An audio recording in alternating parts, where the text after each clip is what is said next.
Tuhikire umwanya wo kureba ekikorwa ekyo eky'obwinazi kandi hiine abatura butushanjire barikutaha amaizi ah'iziberi ahabw'okuba tibaine eky'okukora.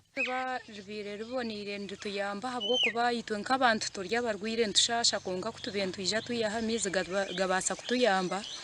Twine okushasha kushanga ngu amaizi gaitu bagasiisire kandi titwine ahi turabaase kwiha erindi iziba erirabaase kugira amaizi marungi nk'aga. Twine omuntu abaase kukora ekintu eki abaire omuntu omwinazi abaase kutusiisira nk'itwe abatuuze yashiisha nk'ezinte zibarikutahira hari eriiziba ahaiguru y'okugira ngu ezinte nizituyamba abaana baitu niho barikuzinywa amate eriiziba nirituyamba nk'abatuuze iziba eririkutahaho sheeru 3.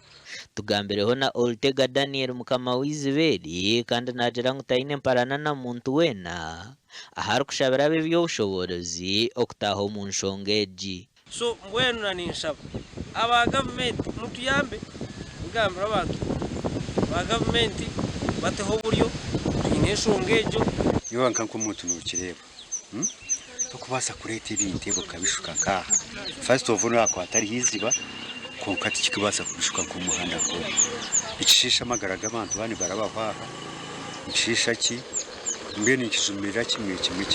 Ebikorwa nk'ebi byizire nibikanya omu rurembo rwa Mbarara kandi eki bamwe omu beebembezi tuganiireho nabo nibagira ngu endunda mbi ya kasasiro niyo erikukanyisa ebikorwa ebi. Aho bakushuka n'akasasiro konka kunu mu kicweka eki tiine aho bwita nooyebuuza akasari kuruga biharwa munanka n'omu tawuni nibagishuka nkahe.